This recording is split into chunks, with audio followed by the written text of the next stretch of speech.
تو یہ Peoples party کا دیا ہوا حق ہے ہر آدمی کو کہ بھئی یہ 5 سال کے بعد آپ کے پاس پرچی آئے گی، جس کو آپ زیادہ پرچیاں دیں گے، جس کے پاس آپ کا زیادہ ووٹ جائے گا، وہ بندہ آپ کا نمائندہ ہوگا۔ اب اگر 5 سال کے انتظار کے بعد اس شخص جب پرچی ڈالنے جائے تو اس کو مارا جائے، پیٹا جائے، دھکے دیے جائیں، اغوا کر لیا جائے، اور دن دہاڑے، اور اس کے پولنگ سٹیشن پر قبضہ کر لیا جائے، اور 2-3 بندے بٹھا دیے جائیں، وہ ووٹیں پھاڑ رہے ہوں، مورے لگا رہے ہوں، بکسے بھر رہے ہوں، جو آج آپ دکھا بھی رہے تھے، جو آج ہم نے آپ کو دکھایا بھی، الیکشن اور کمیشن پھر تو یہ راج صاحب کہا کہتا ہے، جائے، اور وہ بندے جب ہم اعتراض کریں اس بات پر، اور ہمیں پھر یہ کہا جائے، کتنی مذاکرہ خیز بات ہے کہ ہم کہہ رہے ہیں کہ یہ کشمیر کا جو کل الیکشن ہوا ہے اس میں یہ کچھ ہوا ہے، یہ اسکرین پر دیکھو، وہ کہتے ہیں آپ اس کو چھوڑو، آپ جا کر سندھ میں اپنی سڑکیں دیکھو، وہ ٹوٹی ہوئی ہیں۔ ارے بابا، جب سڑکوں کی بات آئے گی تو وہ بھی کر لیں گے، لیکن فی الحال تو آپ یہ بات کریں نا۔ ہم سندھ کی بات اس وقت نہیں کر رہے، پنجاب کی بات نہیں کر رہے، ہم کشمیر کی بات کر رہے ہیں جہاں انتخاب ہو رہا ہے، اور ابھی 2 مرحلے باقی ہیں۔ اور 2 مرحلوں کے حوالے سے رانا صاحب تو پہلے ہی، رانا ثناء اللہ صاحب اپنی میتھس جو ہے وہ سامنے بتا رانا چکے ہیں۔ ثناء اللہ تو 1.5 سال سے یہ کہہ رہے ہیں، فرما رہے ہیں، وہ اپنا سرمن جاری کر رہے ہیں کہ ہماری گنتی ہی 11 سے شروع ہوگی۔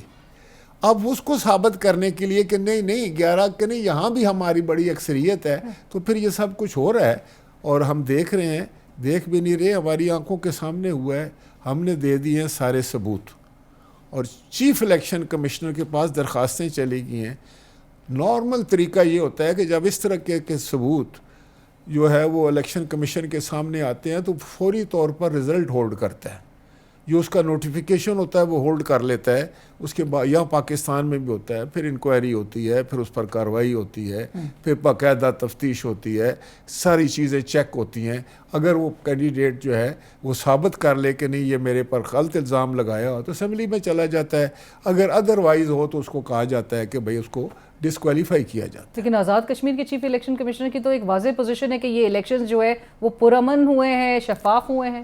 دیکھیں نا، میں کہتا ہوں اس کو یہی تو میں نے کہا نا کہ اگر آپ نے پرامن کرایا اور بڑے شفاف طریقے سے کرایا، تو اگر پورے آزاد کشمیر میں 35%، 40%، 28%، 29% جو ہے ٹرن آؤٹ رہا، تو یہ جو ہم آپ کو دکھا رہے ہیں پولنگ سٹیشن، آج میں نے 100% تک تو کی بات 100% ہو گئے۔ ایک میں نے پولنگ سٹیشن بتایا جہاں پر 130%، 130%۔ یس، اتنے ووٹ نہیں ہیں جتنے کاسٹ ہو گئے ہیں، تو اس پر تو انہوں نے کچھ نہیں کہا۔ ہم نے ان کو دکھایا کہ یہ شخص جو ہے یہ بیلٹ باکس میں سے پیپر نکال کر ان کو آگ لگا رہا ہے، اس پر انہوں نے کیا کیا؟ جب یہ حالات ہوں اور پھر یہ کوئی شخص آ کر کے ذمہ دار، جس کی صرف ذمہ داری ہے، ایک ہی ذمہ داری ہے اس کے، ایک ہی اس کا فرض اس کے ذمہ ہے کہ تم نے 5 سال کے بعد صاف شفاف انتخابات کرانے، اور وہ بات جب یہ بندہ یہ کرے تو پھر کتنی مذاکرہ خیز ہے۔ پھر آپ اگر کسی پولیٹیکل پارٹی کو، اور وہ بھی ایک جمہوری اور ایک بڑی سیاسی جماعت کو یہ کہیں کہ نہیں اب آپ اس کو ایکسیپٹ کر لو اور آپ رونا دھونا چھوڑ دو۔ کیونکہ راج صاحب اب آپ کو یہ بھی تانے دیے جا رہے ہیں کہ پیپلز پارٹی نے گلگت بلتستان میں جب وہ جیت گئی تو وہ اس کے لیے ایک جمہوریت کی جیت تھی، وہ اس کے لیے الیکشن صحیح تھا، لیکن یہاں پر اگر ہارے ہیں تو پھر دیکھیں وہی جو ہر پارٹی کرتی ہے ہر الیکشن میں ہارنے کے بعد۔ جہاں ہم جیتے ہیں، اگر ان کے پاس کوئی ثبوت ہے کہ وہاں کوئی ایسی کوئی کسی نے کوئی زیادتی کی ہے، یا وہاں پر کوئی جو ہے وہ کوئی ایسا 4 سیٹس پہ آپ کی ایسا کوئی ان کے پاس ثبوت ہے جس سے یہ ثابت ہو کہ وہاں دھاندلی کی گئی ہے، تو وہ لے کر آئیں، ہم وہ دیکھنے کے لیے تیار ہیں۔ ہم خود کہیں گے کھولو۔ اگر آپ کو اگر اس فرسٹ فیز پہ آپ نے 4 جگہ کہا نا پیپلز پارٹی جیت گئی، تو اگر وہاں ان کو اعتراض ہے، یہ سمجھتے ہیں کہ وہاں کوئی ایسی غیر قانونی بات ہوئی ہے، غیر اصولی حرکت ہوئی ہے، یا وہاں پر کوئی دھاندلی ہوئی ہے، تو بولو۔ ہم کہتے ہیں ہمارے سامنے کھولو، سامنے آ جائے گا سب کچھ۔ تو جب ہم کہہ رہے ہیں تو وہ بھی کھولو نا۔ تو وہ تو مان رہے ہیں نا کہ انہوں نے اگر جو اعلانات کیے یا گرین بسیں بھی جہاں پر چلنی تھی، تو رانا ثناء اللہ صاحب بھی کہہ رہے ہیں کہ وہاں سے تو پیپلز پارٹی جیت گئی ہے، تو وہ تو آپ کی جہاں جیت ہے وہ تو تسلیم کر رہے ہیں۔ نہیں، میں صرف یہ ان کو کہتا ہوں کہ پورے کشمیر میں پی ایم ایل این کی کوئی پوزیشن نہیں تھی، میں آپ کو سچ بتاتا ہوں۔ ان کا سارا انحصار ان 12 سیٹوں میں تھا۔ لوگ کہتے تھے کہ ان کی پوری جو جان ہے نا، یہ جو 12 سیٹیں ہیں نا، یہ وہ طوطا ہے جس میں ہے ان کی، کیونکہ یہاں ٹھپے لگتے ہیں. پورے لوگوں کو پتا ہے, پورے پنجاب کے لوگوں کو پتا ہے کہ یہ کیسے جیتتے ہیں وہاں پر. یہ اس میں کوئی ابہام نہیں ہے. اگر کوئی بندہ شخص یہ کہتا ہے نہیں میرے خیال میں یہ وہ اور تعویلیں پیش کرتا ہے, وہ جھوٹ بول رہا ہے. اب اگر سچ بولنا ہے تو پھر پورا سچ بولنا ہے. یہاں وہ 12 سیٹیں اس لیے رکھنا چاہتے تھے کہ یہاں انہوں نے وہی ٹھپے لگانے ہیں. اب انہوں نے وہ ٹھپے جا کر وہاں لگانے شروع کر دیے کشمیر میں. بس کوئی خاص ان میں جو ہے نا ان کی پالیسی میں شفٹ نہیں آئی. سو راج صاحب, اب اگر ٹھپے بھی لگ رہے ہیں, پھر بلاول صاحب گزشتہ روز بھی کہیں کہ ریاست یہ فیصلہ کر لے کہ قومی مفاد اہم ہے یا نون لیگ کا مفاد, پھر آج جو ہے بلاول صاحب کہیں یہ فارم 47 کی حکومت ہے, یہ نسل در نسل دھاندلی کی پیداوار ہے. تو سوال یہ پیدا ہوتا ہے, اور آپ ہمیں سمجھائیں, ناظرین کو بھی سمجھائیں, کہ نسل در نسل جو دھاندلی کی پیداوار جماعت ہے, اس کا ساتھ پھر حکومت میں 2022 میں کیوں دیا گیا, اس کا ساتھ پھر 2024 کے الیکشنز کے بعد اس حکومت بنانے میں کیوں دیا گیا, اس کا ابھی تک ساتھ کیوں دیا جا رہا ہے؟ کیونکہ پارلیمنٹ کے تمام امور چلانے کے لیے اور آئینی ترامیم وغیرہ سارے کندھے پہ تو آپ لوگ کے بوجھ ہیں. آپ نے بڑا اچھا سوال کیا, بڑا یہ ضروری تھا اس کا آپ مجھ سے جواب پوچھتی. دیکھیں بات یہ ہے کہ 85 سے اگر ہم الیکشن پروسیس کو لیں, پچھلوں کو چھوڑ دیں جو ہوئے تھے, تو 85 سے پہلے بھی اگر آپ دیکھیں تو جنرل محمد ضیاء الحق صاحب نے ایک ریفرینڈم کرایا تھا. ہو کا عالم تھا پورے پاکستان میں, کوئی بندہ سڑکوں پر نہیں تھا, لیکن ووٹ وہاں بھی 95% ہی پڑے تھے نا. آپ بچی تھے اس وقت, شاید آپ کو نہیں پتا ہو, میری عمر کے یا مجھ سے کچھ چھوٹے, یہ سارا ہم سب کی آنکھوں کے سامنے ہو گیا نا.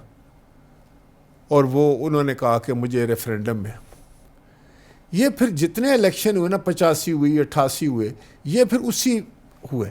اور اگر کہیں پیپلز پارٹی نے اس کو بریک کیا اپنی عوامی طاقت سے, تو وہ پھر حکومت نہیں چلی, وہ پھر یہی سمجھیں کہ کچھ ماں چلی اور اس کے بعد اس کو بھی ڈسمس کیا گیا, پھر ایک سسٹم. ان رزلٹ پھر ان کی بھی نہیں چلی. یہ ایک نظام ہے نا ایکشن اینڈ ری ایکشن کا. تو پھر COD ہوا تھا جی, اس کا میں یعنی شاہد ہوں, جس میں میجر پارٹ جو تھا وہ میاں محمد نواز شریف صاحب کا تھا, ہماری عظیم قائد شہید محترمہ بے نظیر بھٹو کا تھا. ہم سب ان کے ایڈز تھے, کچھ ان کی طرف سے تھے, کچھ ہماری طرف تھے. وہاں بنیادی یہ تھی کہ ایک دوسرے کے مینڈیٹ کا احترام کیا جائے گا.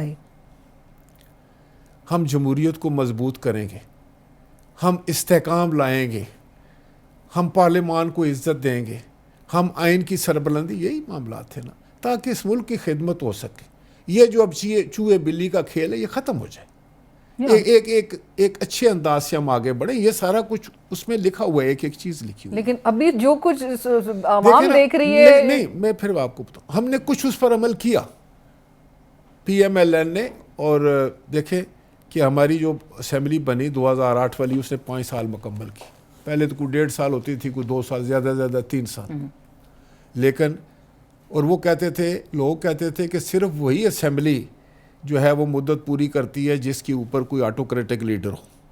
جیسے جنرل مشرف بیٹھا تھا تو 2002 سے لے کے 8 تک 5 سال ہو گئے.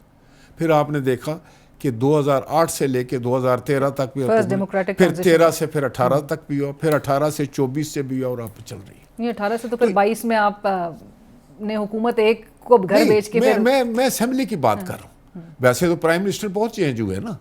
2008 میں بھی پرائم منسٹر چینج ہوئے. جب یوسف رضا گیلانی صاحب کی حکومت ختم ہوئی تو میں آیا. اسی طرح جب میاں نواز شریف صاحب گئے تو شاہد خاقان عباسی. لیکن اسمبلی نے اپنی مدت پوری کی. یہ ایک میچورٹی تھی. اب اس طرح کی حرکتیں ہمیں واپس وہاں لے کے جا رہی ہیں جہاں کوئی تسلسل نہ ہو. جب تسلسل نہ ہو تو ملک آگے نہیں بڑھتا.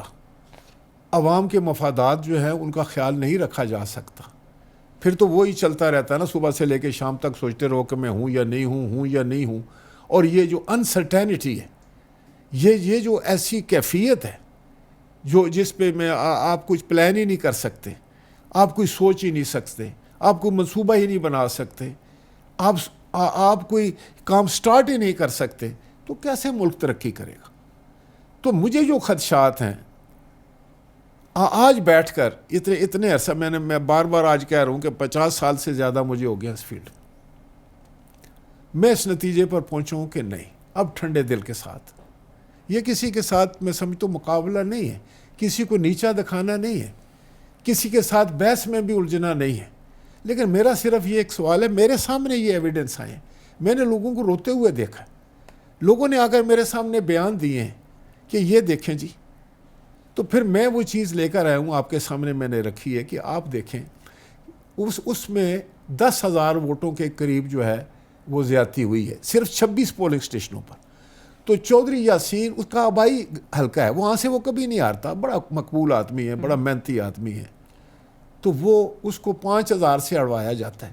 اگر وہ 2,800 ووٹ یا 2,600 اور لیتا ہے تو وہ جیت جاتا ہے. دیکھیں نا, تو 10,000 تو صرف 26 پولنگ اسٹیشنوں پہ ہوئی ہے, باقی کو تو ابھی دیکھا ہی نہیں گیا. تو یہ چیف الیکشن کمشنر کو کیا کرنا چاہیے تھا, اس کو فوراً طریقے سے اس کو ہولڈ کر لیتے. کم از کم یہ تو ہوتا کہ یہ سیریس ہے, یہ نہیں, یہ کہتے ہیں ہم غلط بھی کریں گے, آپ کو ہم جعلی طریقے سے ہروائیں گے, آپ کا ہم حق چھینیں گے, لیکن آپ کو مسکرانا ہے اور کہنا ہے کہ ہاں جی بہت اچھا ہوا, ہم اچھے طریقے سے الیکشن ہوا ہے, صاف شفاف ہوا ہے, اور اسپورٹس مین اسپرٹ یہی ہے کہ ہم ہار گئے ہیں, ہم آئندہ پھر انشاءاللہ محنت کریں گے. یہ باتیں ہم سمجھتے ہیں. سو پیپلز پارٹی اب یہ نہیں کرے گی؟ نہیں کرے گی. تو پیپلز پارٹی نے کیا آپشنز اپنے وین کی؟ بہت آپشن ہے پیپلز پارٹی کے پاس. امپیکٹ سینٹر پہ نظر آ سکتا ہے. ہم بیسیکلی فیلڈ کی جماعت ہیں, ہم میدان کے کھلاڑی ہیں, ساری زندگی ہماری بھی دوسری تیسری جنریشن ہے. اب ہم اگر فرض کرو کہ تھوڑا سینئر سٹیزن ہو گئے ہیں تو ہماری لوٹ تو تیار ہے نا پیچھے. تو ہم یہ سمجھتے ہیں کہ اس ملک کے ساتھ ہم محبت کرنے والے لوگ ہیں, اپنے اداروں کے ساتھ ہم پیار کرنے والے لوگ ہیں, ان کو تقویت دینے والے لوگ ہیں.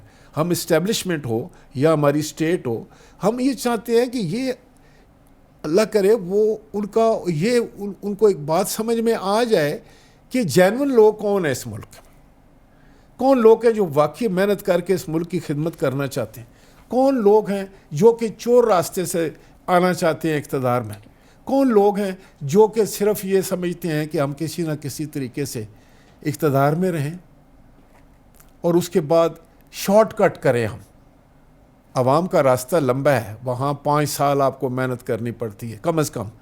انٹروڈیوس کرانے کے لیے ایک نئے بندے کو وہاں پر 10 سال چاہیے, لیکن ایک طریقہ یہ جو آج استعمال ہوا ہے وہاں پر حلقے میں, تو اس کا کیا اب اس میں پھر کیا فیتھ رہ جائے گا. لوگوں کا اگر اعتماد اٹھ گیا الیکشن پروسیس پہ, تو کیا پھر کس طرح کون سا نظام چلے گا یہاں پر. 2024 کے جو پاکستان کے جنرل انتخابات تھے, اس کے بھی حوالے سے آپ کو پتہ ہے ایک سیاسی جماعت جس نے کہا کہ ہمارا مینڈیٹ چوری ہوا, اس کے باوجود وہ حکومت, اور ابھی آپ نے کہا ایک ڈمی جو ہے وہ حکومت ہے, ڈمی. ویسے میں آپ کو بتاؤں, میں اب دیکھیں نا پھر بات بہت دور تک چلی جائے گی. اس جماعت کے ساتھ بھی جو بھی ہوا نا وہ وہی ہوا ہے جو 18 میں وہ کر کے آئے تھے.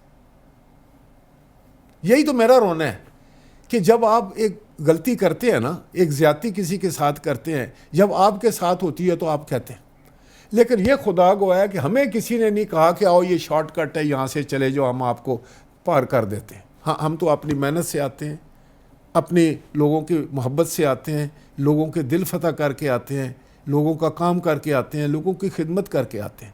اگر یہ چیز بری ہے تو پھر آئیں بیٹھ کر ایک فیصلہ کر لیتے ہیں کہ یار یہ چھوڑو, یہ سارا فضول دھندا ہے, اصل طریقہ تو یہ ہے, پھر چلو ہم بھی اسی رنگ میں رنگ جاتے ہیں. اگر تو راج صاحب اب جس طرح یہ کہہ رہے ہیں کہ رونا دھونا ہے, یہ رونا دھونا نہ تسلیم کریں اور آپ کی جو گریونسز ہیں اس کا ازالہ بھی نہیں ہوتا ہے, اگلے 2 پڑاؤں پہ یہی کچھ ہمیں نتائج نظر آتے ہیں جو رانا صاحب بتا رہے ہیں کہ جی 5-4 بھی ہو سکتا ہے, کیونکہ 4 سیٹیں وہ کہہ رہے ہیں کنفرمڈ ہیں اگلے 8-9 سیٹوں میں سے. میں رانا صاحب کا تو بات کا جواب نہیں دوں گا ان کے ساتھ, وہ میتھس ان کی کیلکولیشن بڑی وہ کنفرم کہہ رہے ہیں. لیکن میں ان کو بتاؤں, اگر وہ ہمارے اس سچائی کو, جو سچ ہم رکھتے ہیں آپ کے سامنے, جو ثبوت پیش کرتے ہیں, جو ہم اعتراض کرتے ہیں, جو اپنے خدشات بیان کرتے ہیں, تو اس کو اگر آپ رونا دھونا کہتے ہیں تو میں صرف بڑے ادب سے ان سے کہوں گا جس نے بھی یہ کہا ہے کہ اس رونے دھونے کا کوئی بندوبست کر لیں, ورنہ آپ کا رونا دھونا جو ہے نا وہ ہمیشہ کے لیے ہوگا.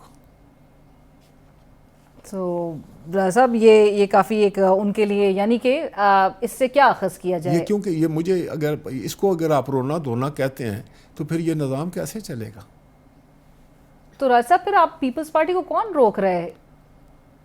آپ اگر کہہ رہے ہیں کہ ان کا رونا اگر بہت مستقل رہے گا اور ابھی تک آپ نے سہارا دیا ہوا ہے. دیکھیں ایسے تو نہیں ہوتا نا کہ ایک دم آپ کوئی فیصلہ کر لیتے ہیں. میں سمجھتا ہوں کہ پیپلز پارٹی ایک وفاقی جماعت ہے, ایک ذمہ دار جماعت ہے. پاکستان, جیسے میں نے کہا, پاکستان سے محبت ہر پاکستانی کرتا ہوگا, لیکن ہر بندہ سوچتا ہے نا کہ میں شاید میرا اس پہ زیادہ قربانیاں لگی ہوئی ہیں. سیاست میں ہم نے جتنی قربانیاں دی ہیں اور پارٹی نے تو ابھی تک نہیں دی ہیں نا جی. لیکن مجھے یہ پتہ ہے کہ اگر یہ معاملات کہیں رکتے نہیں تو پیپلز پارٹی کے لیے بہت مشکل ہو جائے گا. اگر ہماری لیڈرشپ چاہے گی بھی تو میں سمجھتا ہوں پبلک کا اتنا پریشر ہو جائے گا, ووٹرز کا ہو جائے گا, ہماری جماعت کا ہو جائے گا, ہماری سینٹرل ایگزیکٹو کمیٹی ہے, ہمارے فورمز ہیں, وہاں لوگ کھل کر بات کرتے ہیں, کس طرح فوائس کریں گے؟ اور پھر ہم یہ بھی ایکسپیکٹ کریں کہ آپ سینٹر میں اپوزیشن بینچز پہ بھی اگرچہ قبل یہی ہمیں دکھائیں گے ان فورمز پہ. چیئرمین بلاول صاحب کو دکھائیں گے کہ چیئرمین صاحب یہ دیکھیں, یہ آپ نے سارے ثبوت دیے ہیں, ابھی ہم کیا کریں اور کیا کر سکتے ہیں؟ آپ چاہتے ہیں کہ ہم لوگ بالکل ایلیمینیٹ ہو جائیں سیاست سے اور پھر ان کی تضحیق کا وہ ہمارا مذاق بھی اڑائیں؟ ٹھیک ہے, اس سے تو اپوزیشن 1,00,000 درجہ بہتر ہے. ہم نے اپوزیشن کی ہے. کب نہیں کی ہے ہم نے اپوزیشن؟ ہم نے بڑی ڈٹ کر اپوزیشن کی ہے, بڑی تعمیری اپوزیشن کی ہے. ہم نے تو 17 سیٹوں کے ساتھ اپوزیشن کی ہے پاکستان کی اسمبلی میں. ہم نے جنرل مشرف کی اسمبلی میں بیٹھ کے اس کی اپوزیشن نہیں کی. ہم نے جنرل ضیاء الحق کی اپوزیشن نہیں کی. ہم نے سب کی اپوزیشن کی. ہم نے فیلڈ مارشل ایوب خان کی ہے اپوزیشن. سراج صاحب, ایک حکومت جس کو بلاول صاحب لیجٹمیٹ بھی نہیں مان رہے ہیں, فارم 47 کا کہہ رہے ہیں, اس حکومت کے ساتھ پھر کیوں چل رہے ہیں؟ اپوزیشن میں کون روک رہا ہے جا کے بیٹھنے سے؟ اس وقت یہ کیوں چل رہے ہیں یہ سب کو پتہ ہے. ہم نے ایک خاص موڑ کے اوپر, اور اس میں مانتا ہوں کہ اس جو آؤٹ گوئنگ اس وقت کی حکومت تھی, انہوں نے بڑی غلطی کی. انہوں نے سسٹم کو ڈی سٹیبلائز کرنے کی کوشش کی. انہوں نے پاکستان کو ایسے ایک جھٹکا دینے کی کوشش کی جس سے نقصان ہو سکتا تھا, جس میں ایک فیل سٹیٹ ہم بن سکتے تھے, جس میں ہم اکنومیکلی بالکل تباہ و برباد ہو سکتے تھے. اس وقت میں سمجھتا ہوں کہ ہمارے جتنے بھی اختلافات ہوں, وہ تو میں آج بھی کہتا ہوں کہ اگر پاکستان کی کوئی بات آ جائے, پاکستان کے مفاد کی بات آ جائے تو ہماری جان بھی قربان ہے. یہ بات نہیں ہے. لیکن جو چیئرمین بلاول صاحب کہہ رہے ہیں کہ بھائی صرف کسی پولیٹیکل پارٹی کا مفاد, یہاں تو پولیٹیکل پارٹی کا مفاد تھا نا. ہماری بھی پولیٹیکل پارٹی ہے, ان کی بھی پولیٹیکل پارٹی. یہاں تو نون اگر ہمارے پارٹنر تھے, ہمارے اتحادی ہیں, تو ان کو یہ خیال رکھنا چاہیے تھا کہ نہیں, جہاں جو جیتتا ہے اس کے حوالے کرو, جو سیٹ جس کی ہے اس کو دے دو. یہ کتنا بڑا فیصلہ ہے. لیکن اس پر بھی وہ اتنا تنگ نظری کرنا, اور پھر اس کے بعد یہ بیٹھ کے وہ جیسے میں نے آپ کو بتایا, میں تو ہنس رہا تھا کہ سوال گندم جواب چنا. ہم کہہ رہے ہیں کہ بابا چڑوئی میں یہ ہوا ہے, فلاں فلاں پولنگ سٹیشن پہ یہ ہوا ہے, تو وہ کہتے ہیں کہ آپ جائیں نا اپنے شداد پور کی سڑک تو دیکھیں ٹنڈو آدم میں کیا ہے. وہ آپ کو سندھ یاد دلا رہے ہیں بار بار. پر آپ نے راج صاحب کہا ہے کہ یہ چلیں سپر دھاندلا ہوا ہے یہاں پر پہلے فیز میں, آپ کہتے ہیں کہ اب اس کو ختم بھی ہونا چاہیے. اور جس طرح سے آپ نے پریس کانفرنس میں بھی کہا, اور جو خبریں کل تک بھی آ رہی ہیں آزاد کشمیر سے, جس قسم کے وہاں پر حالات ہیں اس وقت, اور آپ نے بھی کہا کہ ڈیورنگ دس فرسٹ فیز بھی جو جتنے لوگ زخمی ہوئے, جتنے لوگوں کی ہلاکتوں کی بھی بات ہو رہی ہے, پولنگ سٹیشنز پہ جو کچھ ہوا, وہ بہت زیادہ خبریں انکریجنگ نہیں ہیں. اس پر کیا کہیں گے؟ بلاول صاحب آلریڈی اس کا ایک solution truth and reconciliation commission کے حوالے سے تجویز کر چکے, جس پر کوئی رسپانس نہیں ہے تاحال. میرا خیال ہے کہ پیپلز پارٹی عمومی طور پر اور چیئرمین بلاول خصوصی طور پر وہ واحد لیڈر ہیں جنہوں نے کشمیر اور گلگت بلتستان کی سیاست میں ذاتی طور پر کام کیا, گراس روٹ پر کیا. وہ وہاں بھی گئے ہیں جہاں شاید کوئی دوسری جماعت کا لیڈر نہیں گیا, اور اس کی بڑی وجہ یہ ہے کہ ان کی ایکسیپٹیبلٹی ہے. بہت سارے ہمارے لیڈر بہت بڑی بڑی باتیں کرتے ہیں, لیکن بہت سارے علاقے ہیں وہاں جا نہیں سکتے. وہ یہ میں آپ کو بتا رہا ہوں. کشمیر کا پڑوسی ہونے کے ناطے میں زیادہ سمجھتا ہوں. جیسے میں اکثر کہا کرتا ہوں کہ ہماری زبان ایک ہے, ہماری بولی ایک ہے. میں ان سے بات کرتا ہوں تو اپنی مدر ٹنگ میں کرتا ہوں, اور وہ بھی سمجھتے ہیں, بڑا انجوائے کرتے ہیں. ہم آپس میں بہتر کمیونیکیٹ کرتے ہیں, ہم ایک دوسرے کو جانتے ہیں, ایک دوسرے کے سسٹم کو سمجھتے ہیں, ایک دوسرے کے حالات کو سمجھتے ہیں, جذبات کو سمجھتے ہیں. بلاول بھٹو زرداری صاحب نے جو فارمولہ دیا ہے, جو انہوں نے ایک سلوشن دیا ہے, اس پر ٹھنڈے دل سب کو غور کرنا چاہیے.